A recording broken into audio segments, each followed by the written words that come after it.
So I'm back in Orlando, Florida, and being here reminds me that life's all about the people you meet and the things you create with them. In this episode, I'm going to introduce you to some of the people that I've met along the way. That's me talking to director Guy Ritchie before our interview. Pretty cool, huh? You know what's really cool? It's how I got here. Like most kids, I found my heroes in the movies. My dad took us to drive-in theater every Friday. It was there that I found the best and the worst that Hollywood had to offer. My first date was in a movie theater. When I grew up and work sucked, you could find me in a matinee recharging my batteries. Then one day I decided to create a website, I See Places, to write about movies. Tech grew and cameras went from this to this, and we started filming the instant movie review. That's when a guardian angel took notice and invited me to stop talking about movies and start talking to the people that make them. And that's how I ended up here in the movie capital of the world. I'm Steve Samblis, and this is my show. Welcome to I See Places Hollywood.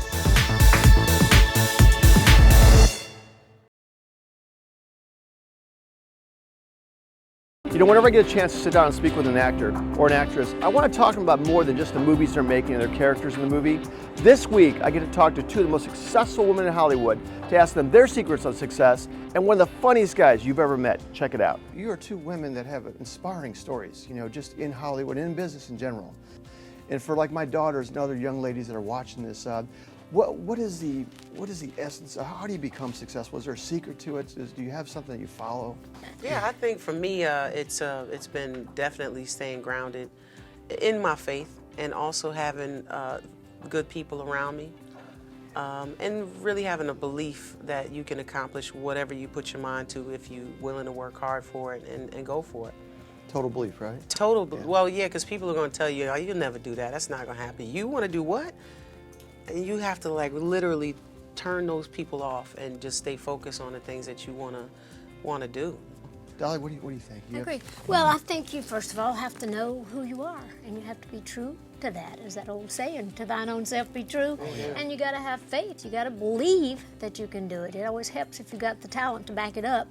But I've always said I had more guts than I had talent. But you always have to believe that you can do it, and you have to be willing to work too. Nothing ever comes that easy. But it's faith is a wonderful thing, and I've always believed that through God all things are possible, and I just live by that. You spend your whole life making people laugh. A lot of it, yeah. Yeah. What makes you laugh? Oh, God, there's so many. I mean, among comics, Louis C.K., Patton Oswalt, Chris Rock. What is it about them that's funny to you? They're just great comics. They talk about stuff that's fearless, funny, now. You know, with Patton, I just don't know. Give me the entire ham. And Chris, just because Chris is the closest thing. I mean, he just talks about stuff that you just go, I guess because they're talking about life, and they're talking about the stuff that you're thinking, and Louis especially, when you see Louis' new show. So good. He had an episode with Doug Stanhope, which was just the greatest discussion of suicide I've ever seen anywhere. So unrelentingly fearless about talking about the good news, the bad news, and what are you trying to be, Mother Teresa now? It was great. I mean, those guys make me laugh, and I think, and the weird thing that Mark Maron pointed out on his podcast, he said that, you know, it's this weird kind of brotherhood that is and isn't together, but is, but you know, and you appreciate them and just go, keeps you real. I mean, that's part of it.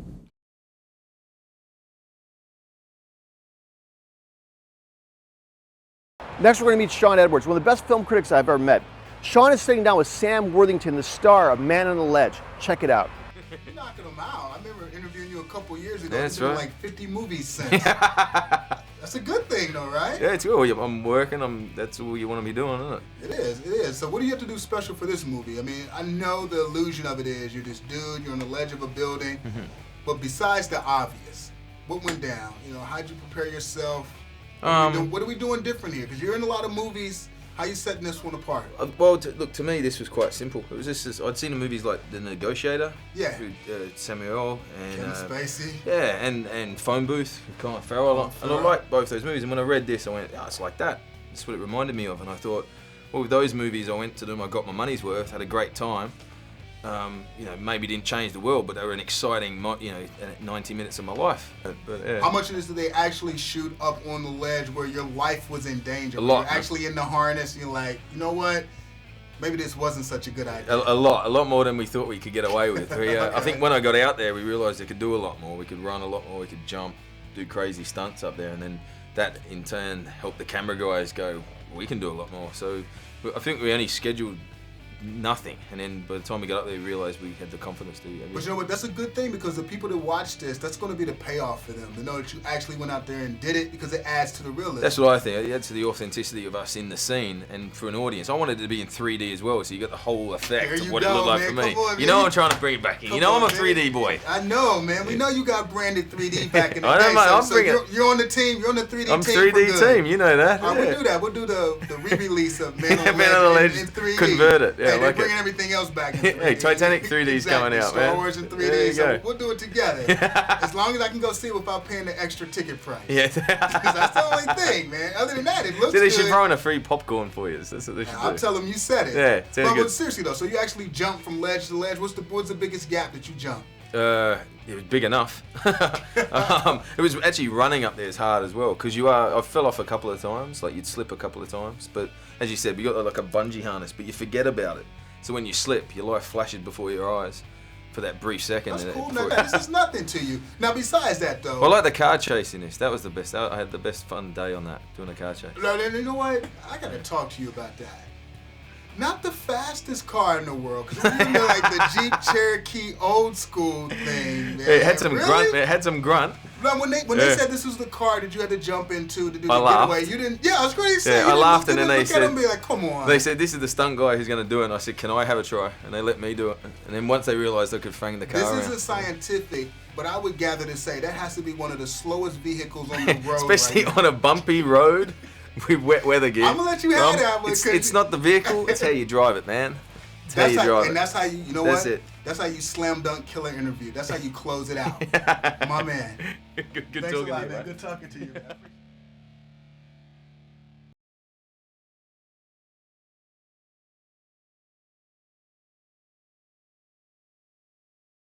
One of the biggest action movies of the year is going to be Haywire, and probably one of the most exciting female action stars you'll ever meet is Gina Carrera in her first movie. And the man behind training her to teach her how to fight like she did in the movie is Aaron Cohen. Check out my interview with Aaron. He said to come pick you up. You're really starting to cut into my vacation time, so can we go, please? You're really not getting in the car, right? I don't think so. She is our nation's most valuable weapon. You got a car? That's why they trained her. Negotiations broke down. We just need somebody to go and get the guy. Wow, that's actually real? Oh, yeah. Aaron, you were the, once again, your title Technical advisor. on Haywire, which was, first of all, one of the most exciting movies made in a long time. And the weapons in it were just incredible. And this is kind of an example of some of the stuff that they worked with, or you taught them to work with in the film. Correct. And what just talk to us a little bit about what we have here, basically. Well, it's just Steven Soderbergh brought me onto the film. I'm a former member of the Israeli Special Forces. I was in the counterterrorist unit. And this equipment here reflects the type of equipment that we use in counterterrorism operations. And so everything here is designed to be able to operate in urban environments with a very low amount of visibility. So, for instance, starting from the top here, you've got a guitar bag.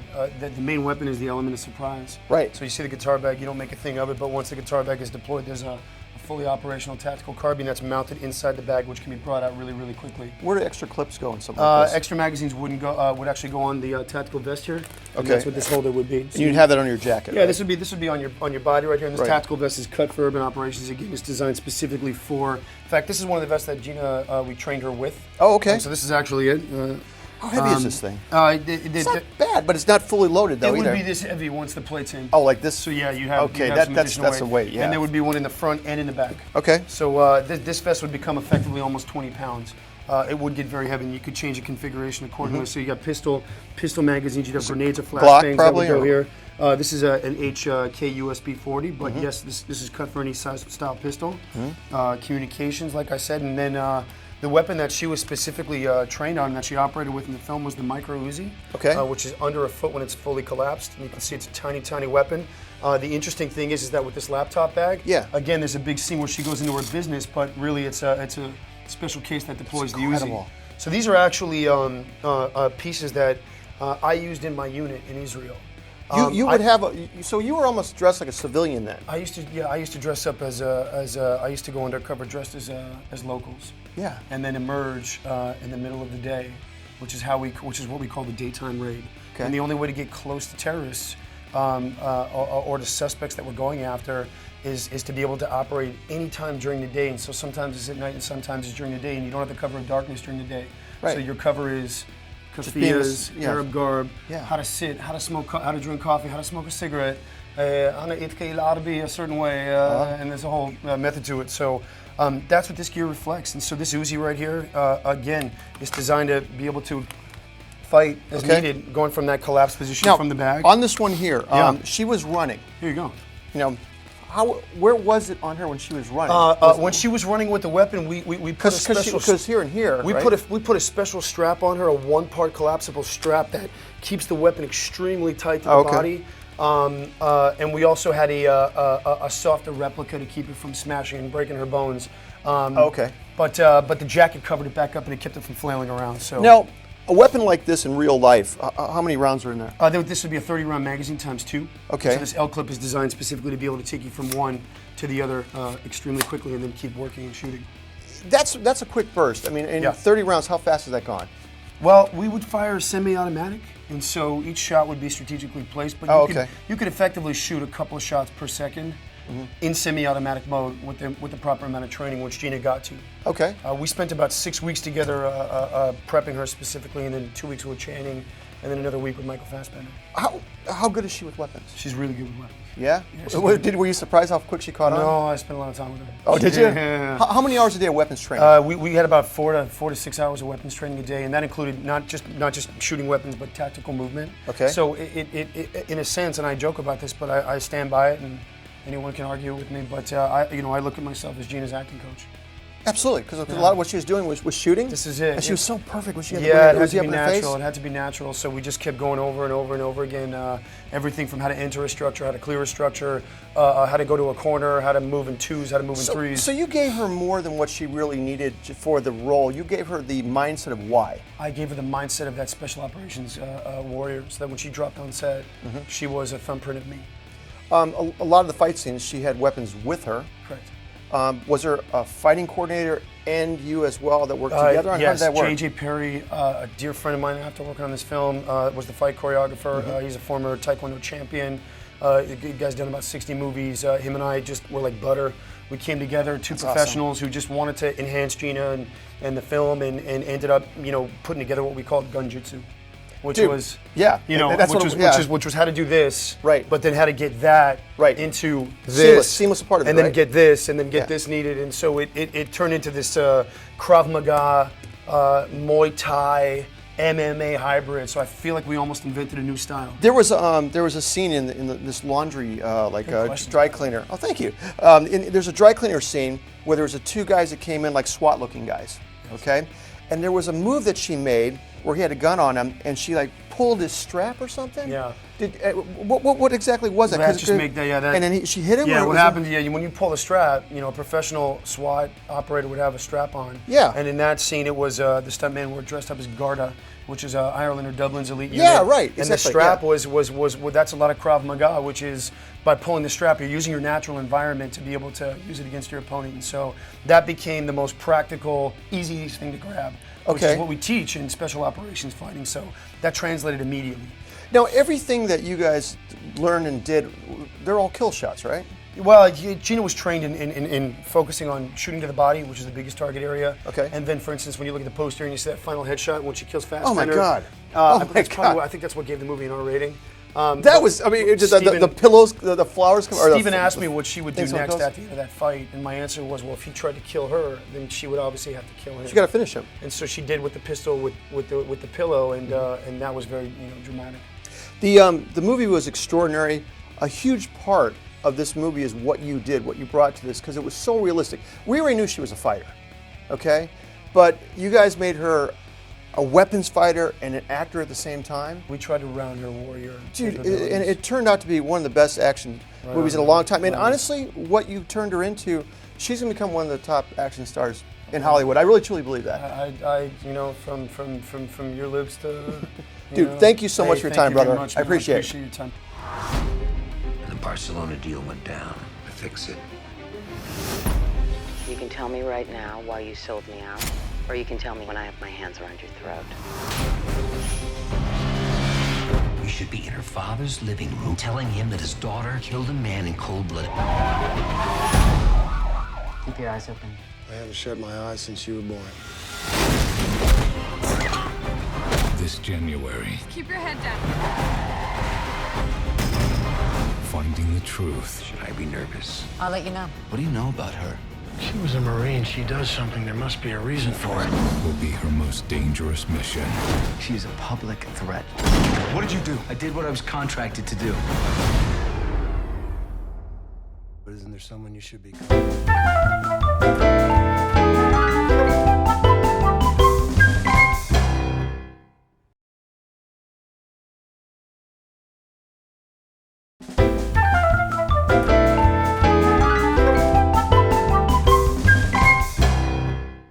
Were guys that big that you fought? No, they wish they were. If they were, they probably had a better chance. And now, ladies and gentlemen, are you ready for Real Steel? I am with Tommy Hitman Hearns, one of my favorite boxers in history. Tommy, 68-5, 48 knockouts, a second-round knockout you delivered to Roberto Duran, 8 title belts in 6 different weight classes. But the fight that everyone talks about today, as one of the greatest fights that's ever happened, was in 1985 with Marvin Hagler. What was it about that fight that it resonates with people today? I guess the excitement, the thrills that people got from being at the fight, because it was a fight where we had no hold bar. Just let it all go. We just went for broke. I mean, I went for broke. I mean, Marvin had to go for broke to stay there. I mean, I was bringing in orders, I was giving it to him.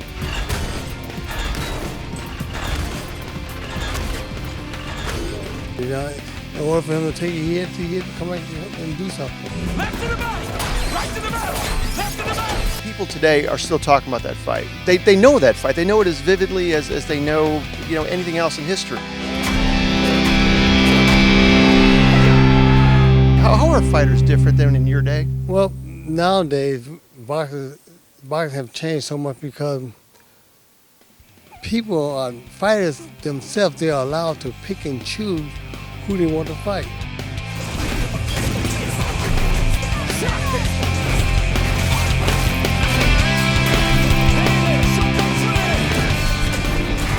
I got Javier and Jamie with me. And what's the name of your company? Legacy Effects. What's it? Legacy Effects. And what do you guys do? We do movie props. I do mold making and casting parts, and Jamie's one of our best painters in the shop. Guys, these guys built the robots from Real Steel. Let's finish it.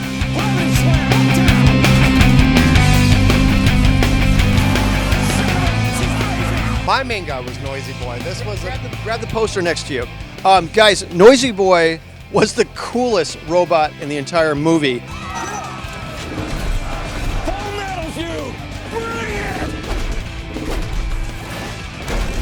Southpaw Pain Revolution! I gotta tell you guys something about this movie. I saw it like 3-4 days ago. And these robots, the way you guys built them and the way the movie was put together, it is an emotional roller coaster. It's actually a really... Did you guys see the final movie yet? Not yet. Dude, next week. The girl next to me was crying. I mean, it's not just a fight movie, a robot movie, Hugh Jackman, the kid, the whole thing. There's a lot of emotion, and these things were they had so much personality that you felt for them. Like Adam, when he was fighting, you felt for this robot. It was amazing. It was absolutely amazing. Was there anything particular about this robot that you remember when you're building it that you had to really think about? Yeah, when you do molds and you have a hollow pieces, it gets complex because then you got to do a double side mold where you got to capture the outside and the inside. Versus if it's a solid part, you just got to do an outside shell. So you really got to think about how to make the mold and make it collapsible so it doesn't lock up. So this actually takes probably 4 or 5 guys to make this thing move. The head's all hydraulic, so we have these big hydraulic hoses coming out of it that we have to hide and dress. And somebody's usually on the head. Might take 2 people to control the head movement and eyes or whatever. Then it might take a couple of people to move the arms around and the body twist. This is really cool because once again, you're doing a dream job that so many people would love to do, and I appreciate you guys coming out to Florida to bring this to everybody so everybody could check them out because it's going to inspire. There's going to be at least one kid that gets inspired that wants to go to school, and I want to do that. Absolutely. Guys, thank you so much. It's great talking to you, man. Nice. Let's do that again. Nice. 3-punch combo. Combo. Again. Again. Back. Faster. Nice. Ambush is he's got one of kind of like kids' favorites out there. I guess because he's ugly. Well, he is big and ugly, isn't he? No, probably because he hits so hard. Is that what it is? Well, I mean, I would say he hits so hard, and kids like the way he does his work, get the business taken care, and go home. Yes. I used to do that. I used to take care of my guys, beat them up real quick, and then I go home.